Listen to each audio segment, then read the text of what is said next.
खबर बताने से पहले मशहूर कवि पाश की कुछ पंक्तियां। सबसे खतरनाक होता है मुर्दा शांति से भर जाना, ना होना तड़प का सब सहन कर जाना, घर से निकलना काम पर और काम से लौटकर घर को आना। सबसे खतरनाक होता है हमारे सपनों का मर जाना। और आज जनहित की कवर स्टोरी देश के दो बेहद काबिल बास्केटबॉल खिलाड़ी की मौत के साथ उनसे जुड़े सपनों के अंत की दर्द भरी कहानियां हैं। पहली कहानी हरियाणा के रोहतक की है, जो बेहद डरावनी है, परेशान करने वाली है, हर भारतवासी को तकलीफ और गुस्से से भर देने वाली है। जो हुआ उसके बारे में आपको विस्तार से बताऊं, उसके पहले आप यूं समझिए कि ये ऐसी मौत है जो वज्रपात है देश की उम्मीदों पर।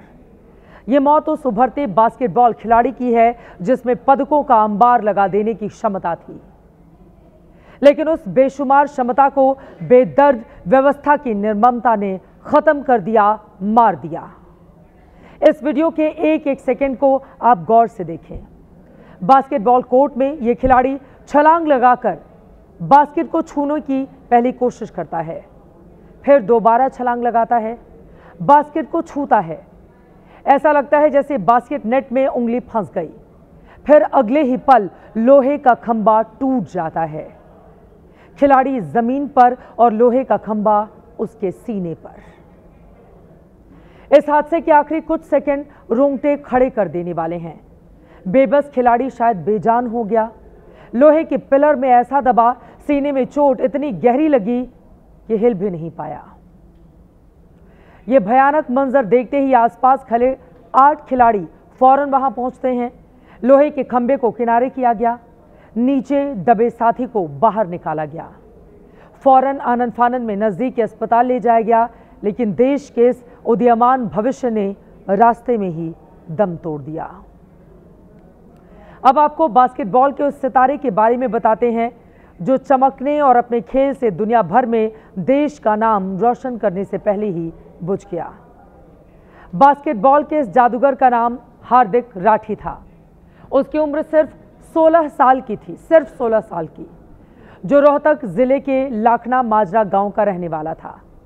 हार्दिक नेशनल लेवल का बास्केटबॉल खिलाड़ी था, जो 3 सब जूनियर नेशनल और 1 यूथ नेशनल प्रतियोगिता में हिस्सा ले चुका था।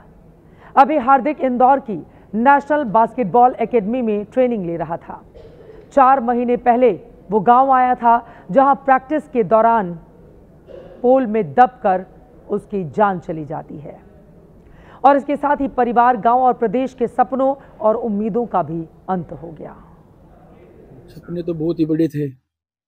वो भी हर बार कहते थे, पापा मैं तेरे को ऐसी जिंदगी जिऊंगा जो पूरे दिन जिवा सकता है, ऐसे मुकाम पर ले जाऊंगा, गांव में कहेंगे कि ये हो हार्दिक का पापा।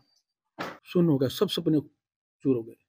जो देखे थे, सोचे थे कि ये करेंगे, वो करेंगे। वो कहते थे पापा मैं जीत के आऊंगा तब मेरे को लेकर आओगे, देव देना कितनी दुनिया आएगी मेरे पास, ये हार्दिक जीत गया है। तो सब सपने चूर हो गए।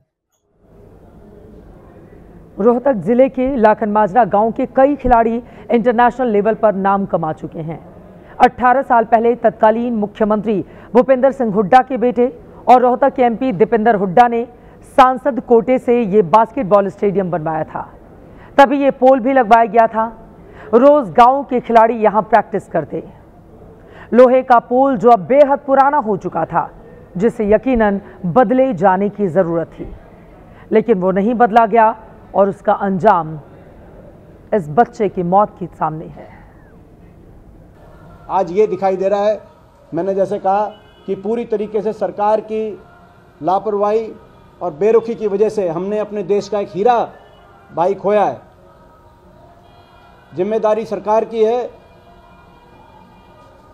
और ये इतनी बड़ी बेरुखी सरकार की और इतनी बड़ी लापरवाही, कहीं ना कहीं ये बेरुखी और लापरवाही नहीं, इसको अपराध की श्रेणी में इस बेरुखी, इस लापरवाही को आप देख सकते हैं। मैंने एमपी कोटे से और उस समय की सरकार से ग्रांट लेके ये स्टेडियम बनवाया था, लेकिन जैसे हरियाणा में बाकी किसी खेल स्टेडियम में रखरखाव, बिल्कुल सरकार ने उनकी रखरखाव नया एक भी नहीं बनाया, रखरखाव की भी का बजट नहीं दिया 11 साल से।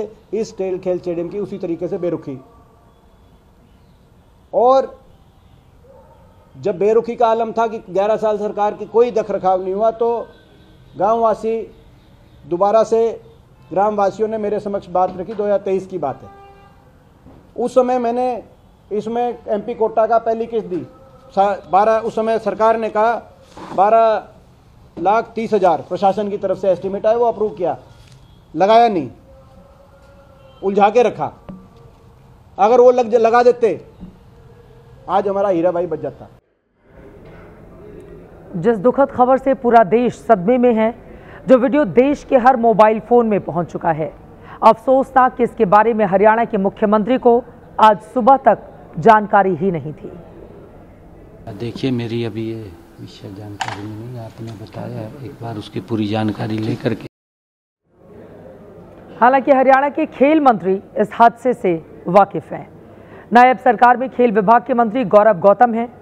उन्होंने हार्दिक राठी की मौत और कार्रवाई से जुड़ी जानकारी मीडिया से साझा की।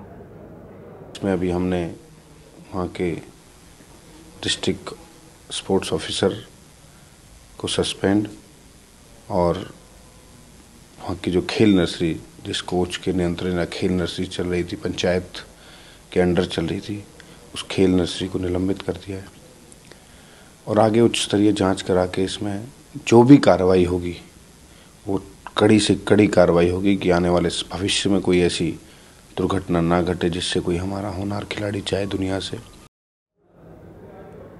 मंत्री जी कह रहे हैं कि आगे ऐसे हादसे ना हो, ऐसे नज़ीर वो पेश करेंगे, लेकिन इतिहास गवाह है कि इस तरह की बातें छलावे से ज़्यादा कुछ और साबित नहीं होती। रोहतक में हार्दिक राठी की जान गई तो बहादुरगढ़ में एक और बास्केटबॉल खिलाड़ी अमन भी जर्जर खेल व्यवस्था की भेंट चढ़ गया। ये जो बास्केट नेट लगा लोहे का पोल आप देख रहे हैं, हार्दिक की तरह अमन भी इस जंग खाए खंबे के जद में आकर अपनी जान गंवा बैठा।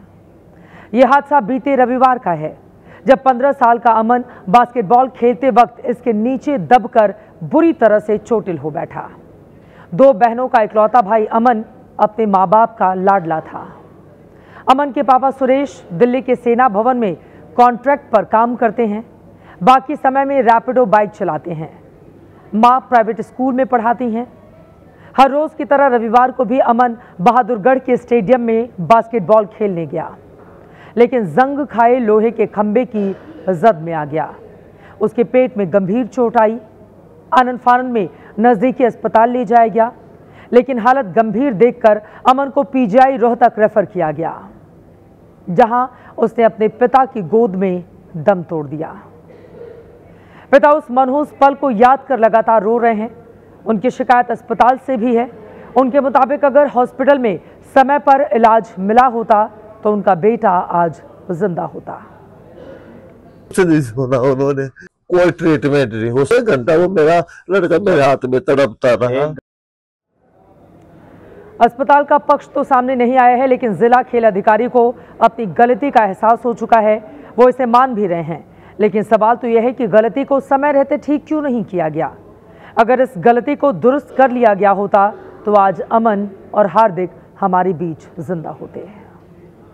और ये बड़ी दुर्भाग्यपूर्ण बात है और हमारे लिए तो बड़ी शर्म की बात है कि हमारे इस तरह हमारे खिलाड़ी का स्वर्गवास हुआ है। एक्सीडेंट हुआ, उसके बाद तो एडमिट हुआ, तो उसका कल स्वर्गवास हुआ है। वैसे ये जो पोल लगे हुए हैं काफ़ी पुराने समय के लगे हुए हैं, इनको रिप्लेस करने का समय तो हो ही चुका काफ़ी टाइम से, इसमें तो कोई दो राय नहीं, क्योंकि समय काफ़ी लंबे समय से इनकी रिपेयर नहीं हो रही। ओलंपिक में देश को गोल्ड समेत कई मेडल दिलाने वाले हरियाणा में बदहाल खेल व्यवस्था की वजह से 2 होनहार खिलाड़ियों की मौत वाकई झकझोर देने वाली है। 2 दिन के अंदर एक ही वजह से 2 खिलाड़ियों की मौत के बाद अब जाकर हरियाणा का खेल विभाग नींद से जागा। जिले के सभी खेल अधिकारियों के नाम चिट्ठी जारी की गई है, जिसमें जर्जर खेल इंफ्रास्ट्रक्चर को दुरुस्त करने के आदेश दिए गए हैं। खराब खेल उपकरणों को इस्तेमाल से हटाने या फिर ठीक कराने की ताकीद की गई है, लेकिन रोहतक और बहादुरगढ़ में जो हुआ वो माफी के लायक कतई नहीं है। ऐसे में सवाल यह है कि क्या हरियाणा में बेहतरीन खेल इंफ्रास्ट्रक्चर के दावे सिर्फ कागजी हैं? क्या जानलेवा बास्केटबॉल पोल के लिए सिर्फ जिला खेल अधिकारी को निलंबित कर देना काफी है? क्या खेल स्टेडियम की लगातार निगरानी और जांच पड़ताल अधिकारियों और मंत्री की जिम्मेदारी नहीं है? जर्जर पोल की भेंट चढ़े बास्केटबॉल खिलाड़ी हार्दिक और अमन की मौत इनकी अनदेखी और लापरवाही का नतीजा नहीं तो भला और क्या है? देश में सबसे ज्यादा एथलीट और खिलाड़ी देने वाले हरियाणा में ऐसी हालत तो बाकी राज्यों में खेल इंफ्रास्ट्रक्चर कैसा होगा, उसका हाल कैसा होगा, ये बताने की जरूरत नहीं है। आज ही भारत को कॉमनवेल्थ 2030 की मेजबानी मिली है। हम 2036 के ओलंपिक्स आयोजन की दावेदारी कर रहे हैं, लेकिन अपने उभरते खिलाड़ी जर्जर खेल व्यवस्था की भेंट चढ़ रहे हैं। ऐसे में सबसे बड़ा सवाल यह है, क्या ऐसी तस्वीरें ब्रांड इंडिया पर दाग नहीं तो और क्या है? इस मामले में राजनीति नहीं होनी चाहिए।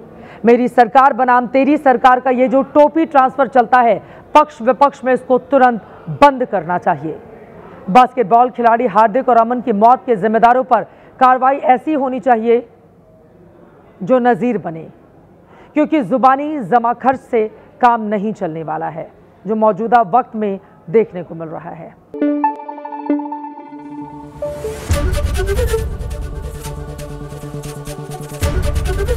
एबीपी न्यूज आपको रखे आगे।